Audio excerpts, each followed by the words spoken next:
Hey, what's up, family? What's up, guys? What's up, racers? What's up, everybody? Welcome back to another fun time here in the McGeechee household. I mean, at Gray's Dynamics, you know what it is.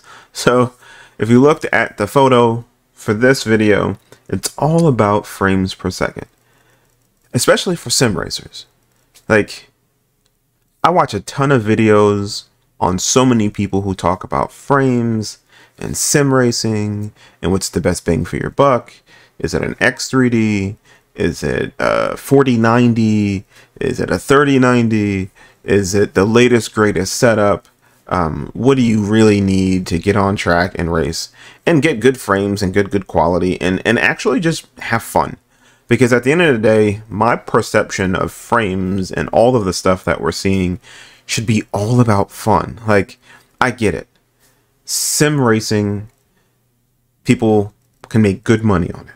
If you are an online racer, if you're, one of the top guys, yeah, you can get sponsorships, you can, make money, you can monetize your name, you can monetize your skill. I get it. There's tons of money to be made. But let's be honest, most of us, and when I say most, 99% of us are just racing to have fun, to win, to be competitive, and to see what it's like to be in a real race car as much as you possibly can. Then you tie the PC to it. It's like, well, I want to have a good PC. I need to have a triple monitor setup. I need to have quad monitors. I need to have, the best GPU, the best CPU. I need to have every rim, the best wheelbase, a solid rig, a great seat, racing gloves, and racing shoes, and the best pedals. And as we know, sim racing gets completely out of hand. I mean, there are people I know who have spent $20,000, $30,000 plus on sim rigs between, the rig, motion, pedals, and depending on whether you want 3, 4, 5, or 6 degrees of freedom, every sim wheel you can have for every different type of race. There's just a litany of different products and different things you can buy that'll get you, it'll put you anywhere and everywhere you want to be, as they say. I think that's a Visa commercial. But with that being said, honestly, what's really worth it? What's really worth spending the money on? Like, I think we need to get back to understanding practical sim racing. Most people are still racing on a CSL Elite, a CSW 2.5, or maybe racing on a Thrustmaster or a Logitech, So most people are not racing on direct drive wheelbases. And with that being said, most people aren't running 4090s with 7950 X3Ds and the latest water-cooled technology and enough memory, and like most people aren't running those things. And this video is really just about being practical about the money you're spending and what really is worth spending, because I myself have made the mistakes for you. Now, when I initially started out, I had a 3060 Asus Phoenix GPU.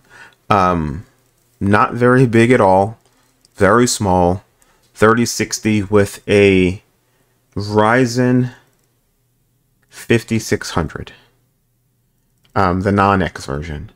And to be honest, I had a CSL Elite at the time with the McLaren wheel from Fanatec I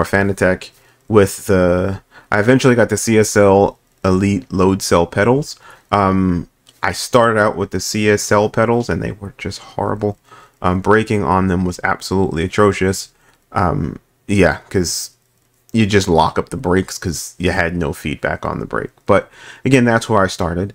And that PC and sim gear combo actually did its job. Like, I was having plenty of fun and it's pretty quick. I mean, I learned how to get around the limitations of the wheelbase.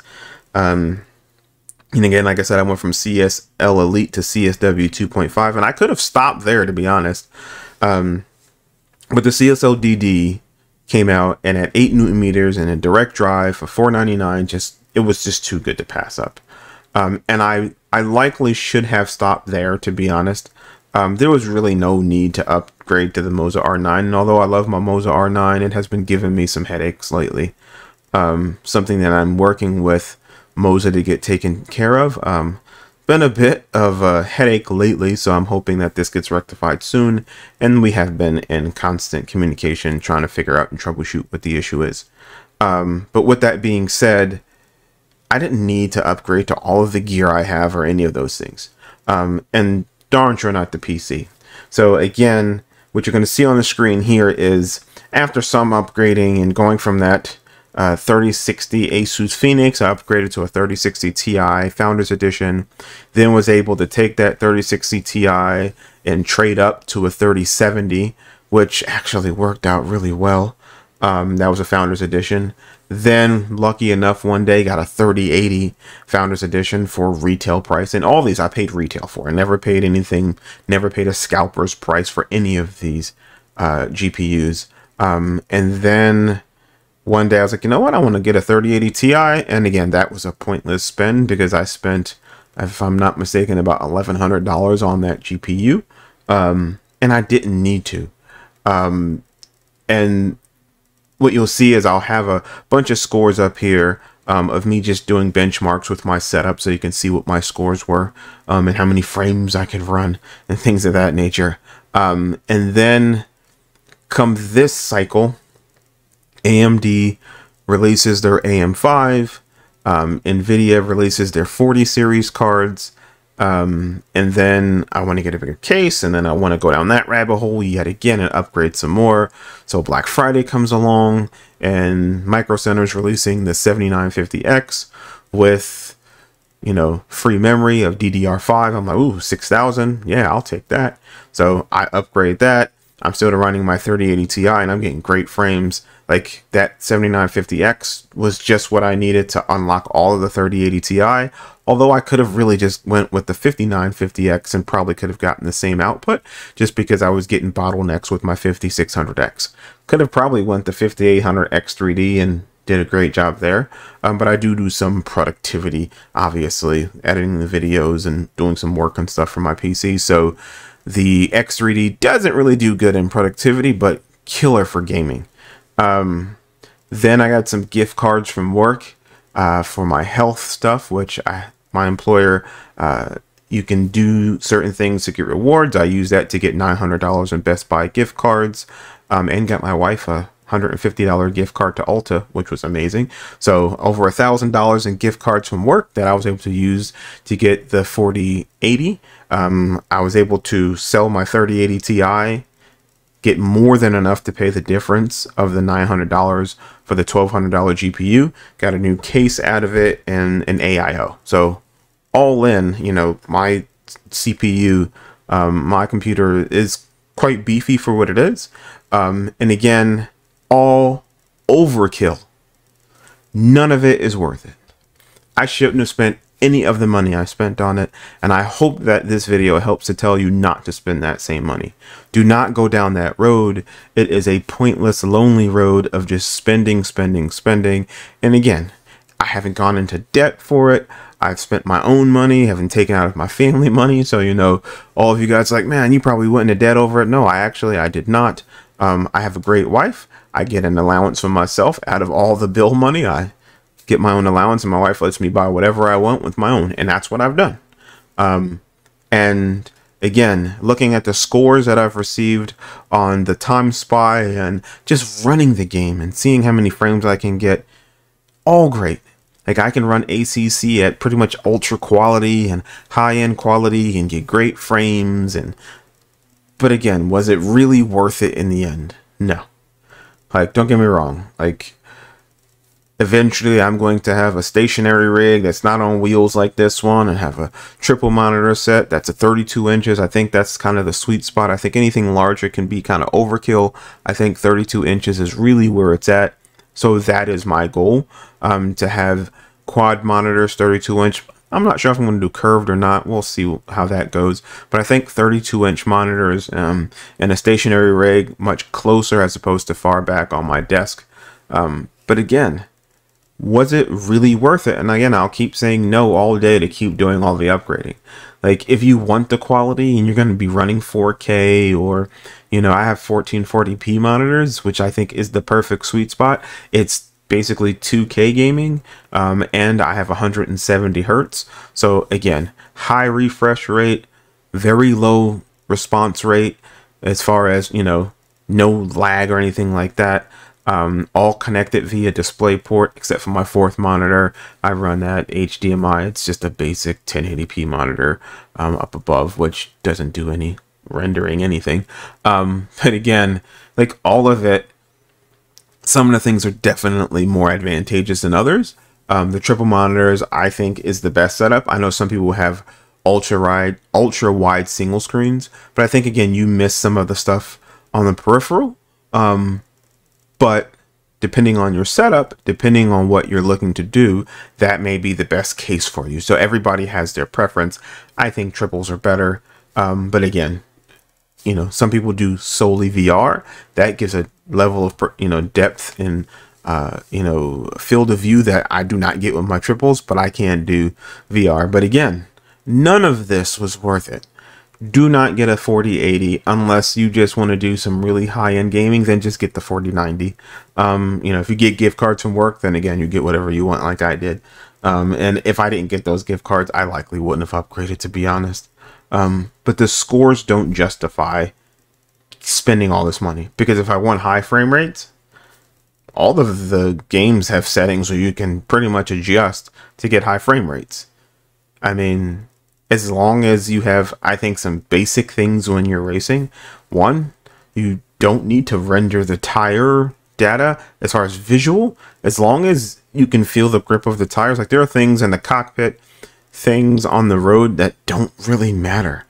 Like I said, if you want to see marbles on the tires when you're racing in a Formula car and iRacing, or, you know, whether you're in, you know, AMS Automobilista 2, or you're in R Factor 2, or, you know, regardless of what you're racing, if you think it's best and you want to have those things rendered, then by all means, render them, get a beefy graphics card, get the best visual performance that you can afford.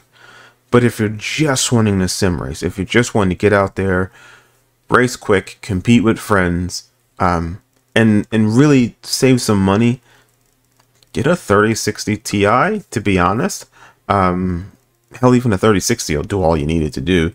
I mean, a 3080 is kind of the sweet spot for me, and I kind of wish I would have stayed there, and maybe just gotten that 5950X, you know, for productivity, and to just know that I don't have any bottlenecks with my CPU. But again, I think, you know, even a 5800X3D, like, depending on cost and what you want to spend, like, that to me is kind of really the sweet spot. 5800X3D, AM4 is going to be around for a while. You know, get the best bang for your buck with, you know, memory, you know, and CPU wise, 5800X3D, 5950X, depending if you need to do productivity type items. And I think that's really all you need.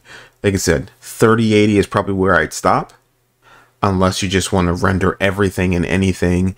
And even then, you know, is it really worth it? If you got 4K screens and you're you know, you're a YouTuber and you're creating, you know, stuff for people to watch, then maybe having high fidelity and high field of view and the best picture and best frames you can run, it makes sense. But even then, you can only display 60 frames per second. So, you know, but when you're racing, obviously you want to have as many frames as possible. But ultimately, again, I'll say it again, and I'll say it till I'm blue in the face. Do not go down the avenue that many will have you go down. 5800X3D. Hell, I had a 5600X. It ran everything fine. 3080, 3070 is really sweet too. My son actually has a 3070 Ti that he's paid for with his own money. But if you just want to jump into sim racing, 3060, I'd say a 5600 or 5600X. I mean, they're not costly right now. You can get some of these CPUs on secondhand market, or I would say go to Micro Center. I love Micro Center because you can get pre-opened items that you can buy yourself. And if it doesn't work, you can take it right back. And that's a great thing. But yeah, I would get, if I was to start over again, 3060 Ti.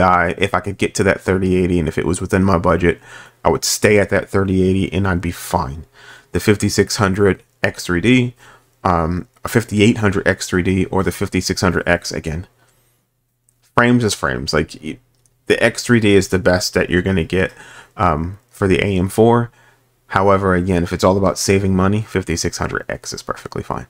You'll do all the gaming you want to do. You'll be able to render it at 1080p easily. You can play it at 1440p. That's what I played. Again, adjust the sliders. Adjust things so that you get the best visuals and best frames that you are comfortable with. Again, knowing that you can adjust the sliders either way, but it really makes no sense to go down the avenue I have. And I'll keep spending because I'm an idiot. And I just don't want you to join me. However, if you do join, it is tons of fun. Don't get me wrong. You'll just look back and go, man, I could have stayed here and been fine. Now, again, on my 4080, I can run everything I want to run. Although iRacing, you know, is a bit of annoyance because when you start a race and you got the cars on the grid, for whatever reason, it kind of, you'll load up and it'll be like, oh, 40 frames a second. Yep, that's what we're going to load up as. It's like, doesn't make any sense whatsoever, but that's the way it goes. So I hope this video was useful for you. I hope that what I'm telling you, you understand is my genuine truth. Don't spend the money you don't have to. But again, if you enjoy the content that I share, if you think that I'm worthy of a like, thumbs up, please. If you think I'm worthy of notifications on so you know more about me, turn them on. And more importantly, click on the subscribe link. That lets me know that you want to see more. That lets me know that I can continue to do more. And that lets me know that you think I'm somewhat useful in your life, whether it be late night watching something before you go to bed, whether it's, hey, he brings some useful information to the table, or whether you just say, you know what, I know he's going to give away something free in the near future. Absolutely. Of which I do have some free stuff I'll be posting on the channel here soon. My guy Matt at Simulation R Us has sent me a ton of gear to send out that he 3D printed. I have probably about a dozen or so wheel stands and wall mounts that I'm going to be sending out. So hopefully if you want one of those, I'll show you how to win one of those and we'll set it up. So maybe every week we're sending one out, because I have to be honest with you, shipping them out can be costly. So I'll likely ship out once a week just to make my life easy. And this way, you know, you're getting a free item that you can win that I think would be useful, that I think you would slowly and just love to enjoy every day. So as always, thumbs up, subscribe button, notifications on, and I'll talk to you later. Peace.